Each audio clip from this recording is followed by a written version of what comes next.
IAS pre परीक्षा 2017 संपन्न हो चुकी है और आशा है आप सभी का एग्जाम ठीक रहा होगा। क्वेश्चन पेपर के विश्लेषण के पश्चात हमने इसका एक एक्सपेक्टेड कट ऑफ निर्धारित किया है।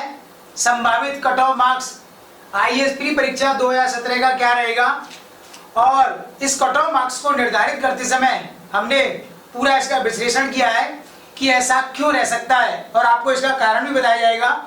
तो सबसे पहले जीएस पेपर 1 के आधार पर यह आपको सबको पता ही है कि आईएएस प्री परीक्षा का जो कट ऑफ मार्क्स है वो ओनली जीएस पेपर 1 के आधार पर निर्धारित होता है। सीसेट का जो सेकंड पेपर है वो केवल क्वालिफाइंग नेचर का होता है। जिनका सीसेट पेपर सेकंड पास हो जाता है उन्हीं का आगे जाकर के जीएस पेपर 1 चेक किया जाता है। तो जीएस पेपर 1 के आधार पर जनरल, ओबीसी, एसटी और एससी चारों ही कैटेगरीज की कट ऑफ निर्धारित की गई है। पुरुष और महिलाओं की कट ऑफ अलग अलग नहीं होती है, दोनों की कट ऑफ एक ही होती है। हर कैटेगरी में पुरुष और महिला दोनों की कट ऑफ हमेशा बराबर रखी जाती है। यूपीएससी में ऐसा सेपरेटली क्लासिफिकेशन करने का कोई भी प्रावधान नहीं है। जनरल कैटेगरी का कट ऑफ 100 में से 52 से 56 क्वेश्चन हो सकता है। आउट ऑफ 100 क्वेश्चन में भी 50 to 56 क्वेश्चन। तो 100 में से 52 से अगर 56 क्वेश्चन सही है तब हम इस बार के आईएएस प्री परीक्षा के लिए एक्सपेक्टेड हो सकते हैं और एश्योर हो सकते हैं। और अंक की अगर बात की जाए तब इसे अंक में कन्वर्ट कर सकते हैं। क्वेश्चन को 104 से 112 तक अंक जिनके रहेंगे इस बार आउट ऑफ 200 में से वह व्यक्ति जनरल कैटेगरी में स्वयं को सेफ समझ सकता है। एक पॉसिबिलिटी है कि इस क्राइटेरिया में आपका सिलेक्शन हो सकता है। ओबीसी कैटेगरी में 100 क्वेश्चन में से 50 से 54, 50 से 54 क्वेश्चन सही होने पर आईएएस प्री एग्जाम क्लियर हो सकता है। और अगर अंक की बात की जाए, मार्क्स की बात की जाए तब 100 से 108 अंक ओबीसी कैटेगरी में लाने वाले व्यक्ति को आईएएस प्री इस बार क्लियर हो सकता है। एसटी कैटेगरी के लिए कट ऑफ मार्क्स 48 से 52 क्वेश्चन, 48 से 52 प्रश्न अगर सही है 100 में से तब एक संभावना है प्रीलिम्स एग्जाम क्लियर होने की। और अगर अंक की बात की जाए तब यह 96 से 104 अंक तक हो सकता है। 96 से लेकर के 104 अंक तक हो सकता है। वहीं एससी कैटेगरी का कट ऑफ मार्क्स क्वेश्चन के लिए अगर बात की जाए तो 100 में से 46 से अगर 50 क्वेश्चन सही है एससी कैटेगरी में तब एक संभावना है। और मार्क्स की बात की जाए 92 से 100 अगर मार्क्स आपके आते हैं 200 में से तब एससी कैटेगरी में आपका एग्जाम में सिलेक्शन हो सकता है। आईएएस प्री के लिए आप इस तरीके से अपना एक अनुमान लगा सकते हैं। तो ये एक एक्सपेक्टेड कट ऑफ है और हमने ऐसा क्यों निर्धारित किया है इसके पीछे आपको अपना लॉजिक विश्लेषण बताते हैं। विश्लेषण में हमने 3 पार्ट को शामिल किया है और प्रीवियस ईयर्स के काफी सारे कट ऑफ्स का हमने विश्लेषण किया है और क्वेश्चन पेपर का भी विश्लेषण किया है। उसके आधार पर आपको बताया जाएगा कि हमने यही कट ऑफ निर्धारित क्यों किया है। सबसे पहला, आईएएस प्री परीक्षा 2017 के जीएस पेपर में जो बेसिक पार्ट पूछा गया है, बेसिक पार्ट जो कन्वेंशनल पार्ट होता है, संविधान का हुआ, कॉन्स्टिट्यूशन, इतिहास, हिस्ट्री का हुआ या इकोनॉमिक्स, अर्थव्यवस्था का या ज्योग्राफी का पार्ट हुआ। तो ये जो पार्ट इस बार पूछा गया है उसकी 2 प्रकार की नेचर है। पहला, बेसिक पार्ट के कुछ क्वेश्चन डायरेक्टली पूछे गए जो इजी हैं, लेकिन अधिकांश क्वेश्चन को ट्रिकी बनाया गया है।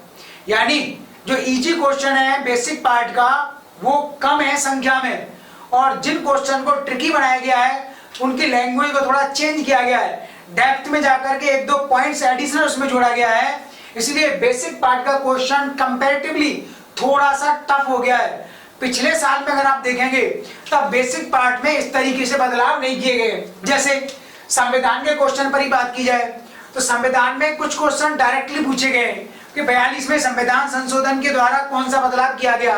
1 लाइनर क्वेश्चन है, आपने पढ़ा है, याद किया हुआ है, फैक्चुअल इंफॉर्मेशन है, आप तुरंत उसमें लगा सकते हैं कि 3 से 4 एक चेंज 42वें संविधान संशोधन के द्वारा डीपीएसपी को लेकर के हुए हैं। लेकिन संविधान का अगर आप परंपरागत दूसरा क्वेश्चन देखें जिसमें बहुत ज्यादा ट्रिक डाली गई है, उसे टिपिकल बनाने का प्रयास किया गया है। जैसे मूल कर्तव्यों से संबंधित एक क्वेश्चन इसमें दिया गया है कि फंडामेंटल ड्यूटीज के बारे में क्या सही है कि मूल कर्तव्यों को प्रवर्तित कराने के लिए, लागू कराने के लिए कोई विधायक प्रक्रिया निर्धारित नहीं की गई है। सही बात है, कोई प्रक्रिया निर्धारित नहीं है, किंतु मूल कर्तव्यों को विधिक कर्तव्यों के साथ कोरिलेट किया गया है, ये बात ठीक है। अब ये बेसिक पार्ट है, लेकिन कॉन्सेप्ट को इसमें डाल दिया है और कॉन्सेप्ट भी इस प्रकार का डाला है कि वो किताबों में सामान्यतः इसका जवाब नहीं होता है और कोचिंग क्लास में भी बहुत अगर हाई क्वालिफाइड अगर फैकल्टी है जिसने स्वयं आईएएस एग्जाम दिया हुआ है, इंटरव्यू फेस किया हुआ है, तो देन भाई इस लेवल का कॉन्सेप्ट सोच सकते हैं। कन्वेंशनल जो लेक्चरर होते हैं वो इस प्रकार के कॉन्सेप्ट की बात नहीं कर सकते। तो संविधान में आपने देखा कि एक क्वेश्चन तो वन लाइनर है, सीधा पूछा गया टू द पॉइंट, जो लगभग एवरेज स्टूडेंट्स भी कर देगा, लेकिन वही जब किसी कन्वेंशनल पार्ट में आपने बहुत हाई लेवल का कॉन्सेप्ट डाल दिया है तब वो एकदम से कंफ्यूज हो गया, क्योंकि इस लेवल की बात किसी भी किताब में आज तक नहीं लिखी गई है और ना ही कोचिंग्स में इस तरीके से पढ़ाया जाता है। इसलिए संविधान का क्वेश्चन टिपिकल हुआ और इजी हुआ, लेकिन टिपिकल का परसेंटेज ज्यादा है। इसी प्रकार जब आप इतिहास में जाएंगे तो शायद में टू द पॉइंट क्वेश्चन पूछ रहा है वो, यानी कुछ क्वेश्चन बहुत सीधे पूछ रहा है, जैसे रैयतवाड़ी व्यवस्था से कौन से विद्वान अटैच थे, रैयतवाड़ी व्यवस्था को लागू करने वाले अधिकारियों का, विद्वानों का नाम पूछा है, तो आप देख के लगा सकते हैं कि कैप्टन रीड का उसमें नाम आता है, थॉमस मुनरो का नाम आता है। तो ये वन लाइनर क्वेश्चन हुआ, टू द पॉइंट क्वेश्चन है। वही इतिहास में अगर आप टफ क्वेश्चन की बात करेंगे तो एक क्वेश्चन दिया हुआ है भारत में धार्मिक जीवन के बारे में 2 कथनों पर विचार कीजिए, तो उसमें बौद्ध धर्म से संबंधित बहुत ही टिपिकल क्वेश्चन उसमें बनाया गया है। तो उसमें सर्वास्तिवाद और सौत्रांतिक स्कूल की बात की गई है। तो सर्वास्तिवाद जो संप्रदाय है उसका जो थॉट है, जो उसका जो कॉन्सेप्ट है, काफी डेप्थ में जाकर के पूछा हुआ है और उस प्रकार की बात किताबों में सामान्यतः नहीं होती है। तो इसलिए समझ सकते हैं आप कि पिछले वर्षों में इतिहास से जो क्वेश्चंस आते थे उनमें इस प्रकार से बदलाव नहीं किए जाते थे, उतनी डेप्थ में नहीं जाते थे। क्वेश्चन है डेप्थ में, लेकिन कंपैरेटिवली इस बार थोड़ा सा ये ज्यादा हो गया है। इसी प्रकार इकोनॉमिक्स के अगर आप बेसिक पार्ट में देखें तो इकोनॉमिक्स के बेसिक पार्ट से संबंधित कुछ क्वेश्चन डायरेक्टली पूछे हुए हैं। जैसे डायरेक्टली उसने क्वेश्चन पूछा हुआ है कि 1991 में जब भारतीय अर्थव्यवस्था में इकोनॉमिक रिफॉर्म्स आरंभ किए गए तब से लेकर के वर्तमान तक कौन कौन से चेंज आए। तो डायरेक्ट क्वेश्चन आप देख के बता सकते हैं कि एग्रीकल्चर का पार्ट भारत के जीडीपी में ओबियसली घटा है वो, और भारत में एफडीआई का इनफ्लो बढ़ गया है, ग्लोबल इकोनॉमी में भारत का निर्यात बढ़ गया है और भारत का फॉरेक्स रिजर्व बढ़ गया है। तो ये हम आर्थिक सुधार जब पढ़ते हैं तो उसमें पॉइंट वाइज इन चीजों को डिस्कस किया जाता है। तो डायरेक्टली क्वेश्चन है, इसमें कंफ्यूजन का सवाल ही पैदा नहीं होता। लेकिन इकोनॉमिक्स के कन्वेंशनल पार्ट में ये क्वेश्चन देखो आप, जिसमें बहुत ज्यादा ट्रिक लगाई गई है कि पिछले 10 वर्षों में भारत में कर राजस्व का अनुपात जीडीपी के परसेंटेज के रूप में बढ़ा है लगातार। इसी प्रकार दिया गया है कि पिछले दशक में जीडीपी के अनुपात में भारत में राजकोषीय घाटे का अनुपात लगातार कम हुआ है। तो इस प्रकार से क्वेश्चन उसने पूछा हुआ है, तो ये अच्छा खासा क्वेश्चन बना दिया और इसमें अपनी तरफ से उसने कॉन्सेप्ट डाल दिया है, जबकि किताबों में इस प्रकार से नहीं होता है और ना ही कोचिंग इंस्टीट्यूट में इस प्रकार से बताया जा सकता है। तो ये cut off marks last year की तुलना में थोड़ा सा कम आ जाएगा, 3 से 4 क्वेश्चन संभावित है नीचे जाने की। तो उसका पहला कारण यह है कि कन्वेंशनल पार्ट को थोड़ा सा ट्रिकी बनाया गया है, इसलिए जिन स्टूडेंट्स की तैयारी बहुत अच्छी थी, जो स्टूडेंट्स काफी समय से तैयारी कर रहे हैं, जो पुराने रिपीटर्स हैं जिनका पहले हो चुका है या जो रिपीट कर रहे हैं बेटर रैंक के लिए, उनको भी इस प्रकार के कॉन्सेप्ट को टैकल करने में थोड़ी सी डिफिकल्टी हुई होगी। इसी प्रकार से दूसरा जो पार्ट है करंट अफेयर्स का, करंट अफेयर्स में इस बार एक महत्वपूर्ण बदलाव इन्होंने किया है। पहला बदलाव तो यह है कि पिछले वर्षों में आप देखेंगे करंट अफेयर्स के जितने क्वेश्चन पूछे जाते हैं उनमें से 90% क्वेश्चंस आपकी रेंज में होते हैं, यानी 2-3 मैगजीन्स आप पढ़ते हैं, न्यूज़पेपर पढ़ते हैं, तो देन वो करंट अफेयर्स का क्वेश्चन ऑब्वियसली आपके पकड़ में आ जाता है।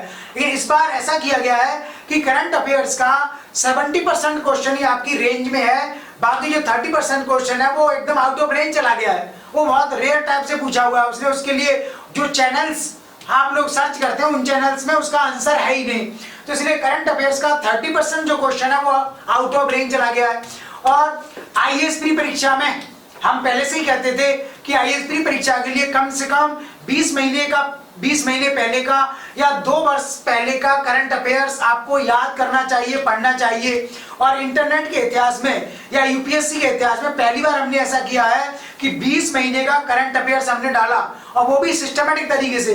दूसरे कोचिंग वालों की तरह से हमने नहीं किया कि मैगजीन्स को प्रिंट किया, उसका फोटो खींचा, डाल दिया, आप उसको पढ़ते जा रहे हैं, आधे घंटे तक आपने एक आर्टिकल्स पढ़ा, फिर आप उसमें से अपना नोट्स बनाइए। हमने डायरेक्टली नोट्स फॉर्मेट्स को डाला है, टू द पॉइंट बताया है और उसका ऑब्जेक्टिव क्वेश्चंस बनाए। तो यूपीएससी के इतिहास में पहली बार हमने आईएएस प्री परीक्षा से पहले 20 महीने का करंट अफेयर्स डाला हुआ है। अब काफी सारे स्टूडेंट्स इस बात को क्लेम कर रहे हैं कि ऐसा पॉसिबल नहीं है। अगर ऐसा पॉसिबल नहीं है तब आप हमारी वेबसाइट खोल के दे सकते हैं, नरेश आईएएस एकेडमी के माध्यम से आप सर्च कर सकते हैं, और इस बात की गारंटी है कि हमने जो कहा है अगर उसमें से एक भी पॉइंट गलत निकल जाए तो हम आपको चैलेंज कर सकते हैं, आप पर्सनली कॉन्टेक्ट कर सकते हैं। तो आप हमारी बात को झूठ मत मानिए, आप साइट पर जाइए। नवंबर 2015 से लेकर के जून 2017 तक हमने करंट अफेयर 20 महीने का डाला हुआ है। वीडियोस, लेक्चर्स हैं उस पर, और हर वीडियो लेक्चर पर सेपरेटली हमने ऑब्जेक्टिव क्वेश्चन डिस्कस किया हुआ है। तो जिन स्टूडेंट्स को काफी डाउट्स है, कुछ लोगों के इस प्रकार के जवाब आ रहे हैं, कमेंट आ रहे हैं, कईयों को हमने जवाब दे दिया है, कुछ लोग आपस में जवाब दे रहे हैं नहीं नहीं सर जो कह रहे हैं वो सत्य है। तो जिन लोगों को डाउट है वो कृपया करके एक बार वेबसाइट खोल के देख लें, एक वीडियो को खोल के देख लें, आपको पता लग जाएगा कि हमारा काम फेक नहीं है, पूरी तरह से रिलायबल है, और भविष्य में हम ऐसा ही करने वाले हैं। 3 जून 2018 को टारगेट करके इस बार हम करंट अफेयर्स ऐसा बनाएंगे कि गारंटी देते हैं कि जितने भी क्वेश्चन करंट अफेयर्स के पूछे जाएंगे, मैक्सिमम की अप्रोच एक्सेस हमारी वाली वेबसाइट से होगा। मैं आपके साथ पर्सनली इस बात का प्रॉमिस करता हूं, इसलिए आप जुड़े रहना। इस बार मुझसे भी कुछ मिस्टेक हुई है इंटरनेट पर, यूट्यूब पर पहली बार हमने काम आरंभ किया है, अभी 2 से 3 महीने का ही हमको समय हुआ है, इसलिए थोड़ी बहुत मिस्टेक हमसे भी हुई है, कोई एक्सपीरियंस नहीं था। लेकिन आगे हम आपसे प्रॉमिस करते हैं 3 जून 2018 का जो प्रीलिम्स एग्जाम होगा उसका मैक्सिमम पार्ट हम आपको अपने वीडियो लेक्चर से उपलब्ध कराएंगे। This is my personal promise to you. इस बात को आप ध्यान रखना। तो जो लोग इस बात को फेक समझ रहे हैं, कृपया करके एक बार आप वो वेबसाइट को जरूर चेक करें, आपका ऐसे विश्वास बढ़ जाएगा। मैं जानता हूं कि वेबसाइट पे बहुत सारे लोग, यूट्यूब पे काफी सारे लोग दावे करते हैं और बाद में आप जब खोल के देखते हैं तो वो झूठ निकलता है। इसलिए आपका मन सभी के प्रति ऐसा हो गया है, सभी लोग बुरे नहीं होते, सभी लोग अच्छे नहीं होते, कुछ लोग बुरे होते हैं, कुछ लोग अच्छे होते हैं। तो मेरा नाम अच्छे लोगों में शामिल है, इसलिए आप खोल करके एक बार देख सकते हैं। तीसरा जो एनालिसिस हमने किया है वो है लेंथ, क्वेश्चन पेपर की लेंथ। इस बार जो क्वेश्चंस पूछे गए हैं इसमें क्वेश्चंस की लेंथ को बढ़ाया गया है, यानी जो वन लाइनर क्वेश्चंस है, एक लाइन में जो क्वेश्चन पूछे जाते हैं उनका परसेंटेज इस बार घटाया गया है, और ज्यादातर क्वेश्चंस का परसेंटेज वो है जिसमें कॉन्सेप्ट वाइज क्वेश्चन है। निम्न कथनों पर विचार कीजिए, 3 कथन दिए हुए हैं, 4 दिए हुए हैं, तो इस वजह से क्वेश्चन पेपर की लेंथ ज्यादा बढ़ गई। और लेंथ बढ़ने से हर स्टूडेंट को सभी 100 क्वेश्चन को टच करना, सीरियसली उसको पढ़ना और उसे सॉल्व करना एक चैलेंज बन गया। यही कारण है कि अच्छे से अच्छी तैयारी करने वाले स्टूडेंट्स के लिए भी 100 क्वेश्चन को पूरी तरह से सॉल्व करना एक बहुत बड़ी मुसीबत बन गया, और बहुत जल्दबाजी में आपने उसको सॉल्व किया है, इसलिए कुछ ना कुछ माइनर सी मिस्टेक हो गई है। पिछले वर्षों में जो क्वेश्चन पेपर पूछा हुआ है उसमें क्वेश्चन पेपर की लेंथ इतनी नहीं है, कंपैरेटिवली इस बार बढ़ा दी है। इसलिए आईएएस प्री 2017 के क्वेश्चन पेपर में यूपीएससी ने ये 3 महत्वपूर्ण बदलाव किए हैं जो अभी मैंने आपके सामने विश्लेषण करके बताए। इसी आधार पर हम आपको प्रॉमिस कर रहे हैं कि इस बार का जो कट ऑफ मार्क्स है लगभग इसके बीच में रहेगा, इसमें कुछ बदलाव हो सकता है। हमने अपने विश्लेषण के आधार पर अपनी तरफ से कट ऑफ निर्धारित किया है, इसलिए आप इस वाले स्कोर को चेक कर सकते हैं होने वाले पेपर से। काफी सारे स्टूडेंट्स का सवाल ये है कि आगे हमें जून 2018 में जब प्रीलिम्स एग्जाम होगा तो उसके लिए आप हमारे लिए स्टडी मटेरियल उपलब्ध कराएंगे, तैयारी कराएंगे। तो मैं आपको प्रॉमिस कर रहा हूँ बहुत जल्द 3 जून 2018 प्रीलिम्स को लेकर के एक स्ट्रेटजी प्लान आपके सामने होगा, और मेंस को लेकर के भी हम बहुत कुछ करने वाले हैं।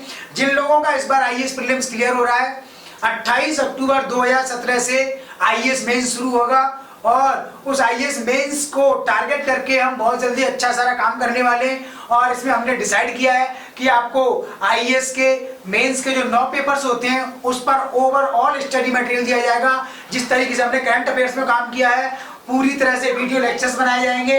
वीडियो लेक्चर्स के आधार पर हम आपको डेस्क्रिप्टिव क्वेश्चंस को सॉल्व करना बताएंगे कि डेस्क्रिप्टिव क्वेश्चन को किस तरीके से सॉल्व करना चाहिए और मैक्सिमम मार्क्स किस तरीके से स्कोर किए जा सकते हैं। तो जीएस के चारों पेपर को हम पेपर वाइज सॉल्व करवाएंगे। यहाँ पर ब्लैक बोर्ड पर आपको डेली होमवर्क देंगे और ऑनलाइन ऑफलाइन आपकी कॉपी चेक करने का भी एक हम लोग प्रोग्राम बना रहे हैं। निबंध के कम से कम 50 से ज्यादा क्वेश्चन मैं आपको प्रैक्टिस कराऊंगा और निबंध में आपको बताएंगे किस तरीके से 250 में से 150 से ज्यादा नंबर लाए जा सकते हैं। निबंध में जिन स्टूडेंट्स के 150 से ज्यादा नंबर आते हैं वो गारंटीड अंडर 50 में आते हैं, यानी टॉपर्स की लिस्ट में वो लोग शामिल होते हैं। इसी प्रकार से ऑप्शनल जो सब्जेक्ट जिनका हिस्ट्री है उनको बिल्कुल चिंता नहीं करनी है। पूरे ऑप्शनल सब्जेक्ट हिस्ट्री को लेकर के बहुत बेहतर तरीके से हम लोग काम करने वाले हैं।